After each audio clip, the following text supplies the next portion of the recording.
gabi po sa inyo mga kababayan. Loobin nawa ng ating Panginoon Diyos na nasa mabuti po kayong kalagayan sa magparte ng ating bansa at ng mundo. Loobin nawa na ingatan po tayo at iligtas sa lahat po ng mga panahon, mga kababayan. This is episode number 80 at bibigyan po siya ng title na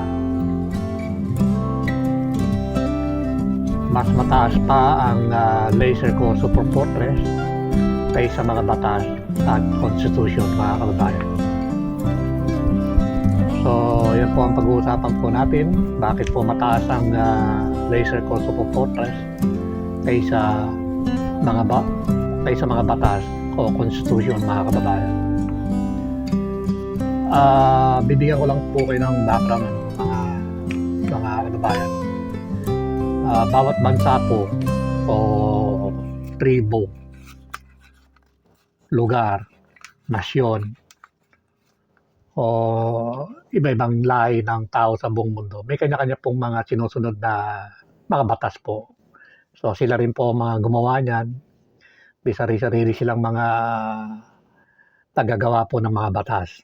Para katulad po sa atin, meron tayong mga mambabatas, meron tayong senado na siyang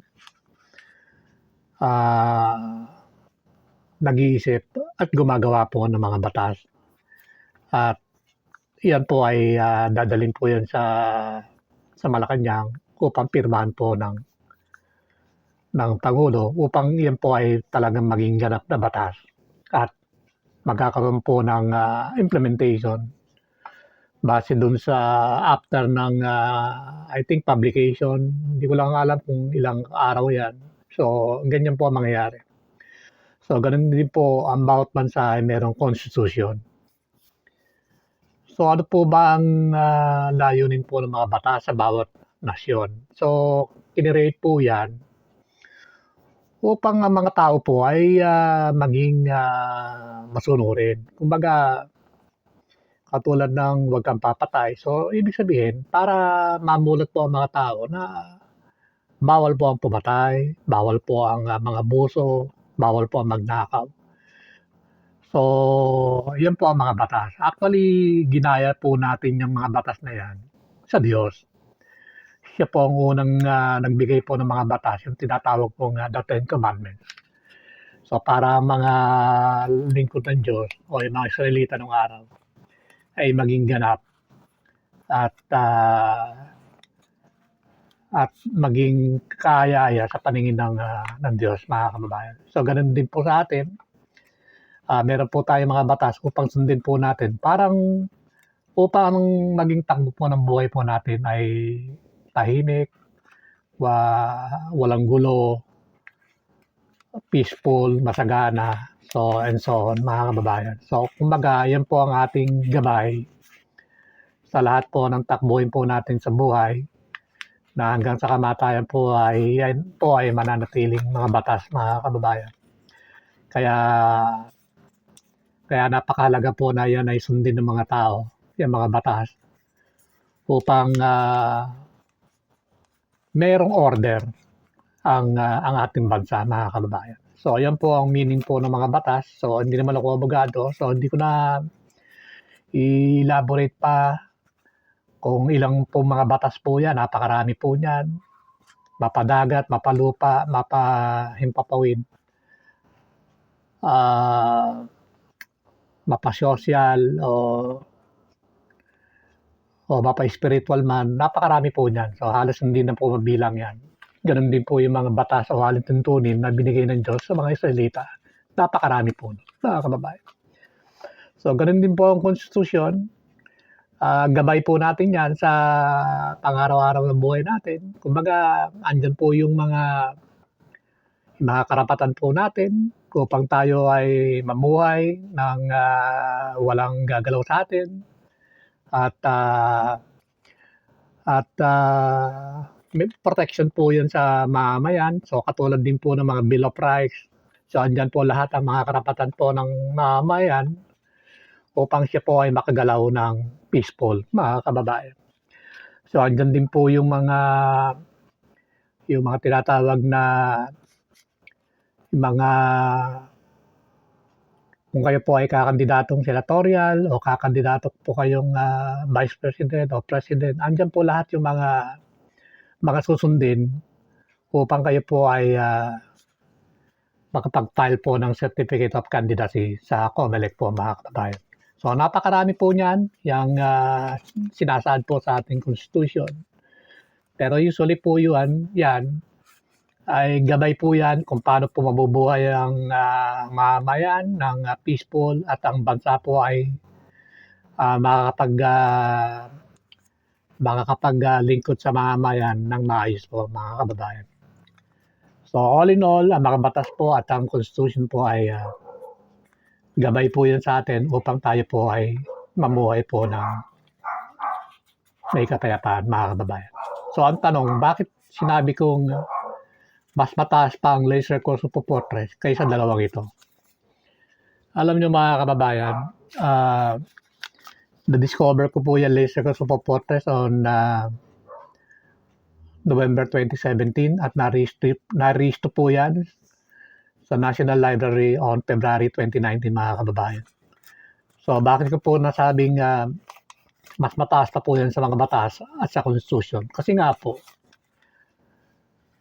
although may mga gabay po sa atin at mga batas, kumbaga gabay sa atin upang tayo ay makapamuhay ng maayos at may order. Ang problema naman po mga kababayan, itong Constitution o yung ating mga batas, sila po ay pawang nangungusap lamang. So kumbaga, kinakausap ko tayo, ganito ang gawin mo, huwag kang gagawa ng ganito, eto mga karapatan mo. So kinakausap po tayo mga kababayan. Katulad po ng Diyos yan. Nagsalita po ang Diyos sa pamagitan ng 10 utos sa mga Israelita po. So, tatandaan niyo po, nagsalita po ang Diyos sa pamagitan po ng the Ten Commandments, mga kababayan, para maiparating po ang kanyang mga kautusan sa mga Israelita. So, ganun din po ang Constitution at ang mga batas, kinakausap po tayo. Ang problema, mga kababayan, sila po ay pawang nangungusap lamang sa atin. Kaya nga kung merong mga crime na mangyayari, o katulad po niya na yung talamak na corruption, so hindi niya po makita ng in actual kung sino-sino yung gumawa po ng in real time ng mga corruption. So ngayon na lamang nalaman kung sino-sino yung mga gumawa ng corruption. Pero dumaan po ng napakaraming taon bago natin nalaman. Actually hanggang ngayon under investigation pa lang. So wala pa pong napapatunayan kung sino yung mga nagnakaw po ng pera ng ating bansa, mga kababayan. So yan po ang problema. Kaya nga sinasabi ko po, ang laser course of Fortress ay mas mataas. Kasi nga po, ang laser course of Fortress, bukod sa nangungusap, siya po ay nakakakita po ng actual na paglabag po ng mga tao, mga kababayan. Samantala ang batas po natin at ang Constitution, sila po ay pawang nangungusap lamang sa atin. Ganun lang siya, nangungusap lang. Ang sabi, ito mga karapatan mo. Kaya lang, hindi niya nakikita yung mga lalabag sa karapatan yan. Hindi niya nakikita po yun. So yung mga batas, ganun din. Ang sabi ng mga batas, huwag ka magbebenta ng illegal drugs. Sinasabihan po tayo, huwag ka magbebenta ng illegal drugs. Ang problema, hanggang kausap lang. Kaya nangyayari po, patuloy ang paggawa ng mga crime sa corruption sa ating bansa. Kasi nga po, malakas ang loob po ng mga kriminal. Kaya, sasabihin ng kriminal, total, hindi naman ako nakikita ng mga batas o ng Constitution. Gagawa pa ako. Parang sugal po yan Habang nananalo, sige. Pataas ang kanyang taya ng taya. So, ganun din. Hanggang hindi siya natatalo. So, ganun po yun. So, ganun din sa illegal drug. Sige. Daan libo, milyon, bilyon, o trilyon. Hanggang sa siya ay mabuking na. Kaya it takes time. Marami na po nasaktan. Marami na pong napahamak, may mga namatay. At yung pera ay nagamit na po sa yung dating maruming pera ay naging malinis na po mga kababayan. Yung tinatawag na binanlawan na, parang laundering.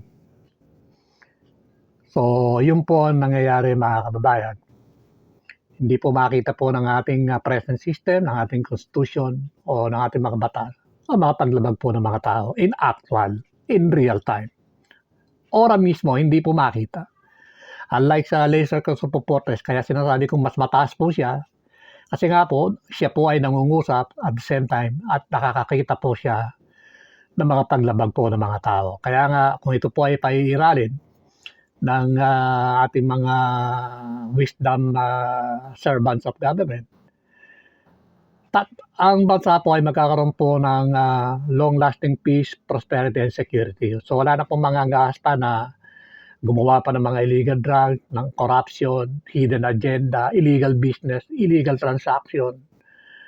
Katulad ngayon, magpapasko, yung tinatawag na scam, robbery, hold up. So naparami po niyan. Killing, rape. Napakarami po niyan. More than 50 po yan na major crimes and corruption na kayang-kayang pong wakasan po ng laser consultaportes, mga kababayan. Mga kababayan, lilinawin ko lamang po, although mas mataas po ang laser consultaportes kaysa mga batas o sa constitution, lilinawin ko lang po sa inyo mga kababayan, although mataas siya, pero magpapailalim po siya sa ating constitution po mga kababayan. Kasi nga po, ang constitution po, yan po ang the highest laws of the land, mga kababayan. So magpapailalim po ang laser consultaportes po dyan. Although in reality, ay mas mataas po ang laser consultaportes kasi nga po, bukod sa siya ay nangungusap, siya po ay nakakakita at nakaka-document in real time ng mga paglabag ng mga tao po, mga kababayan. So hanggang dyan na lamang po at ingat po tayo lahat, mga kababayan.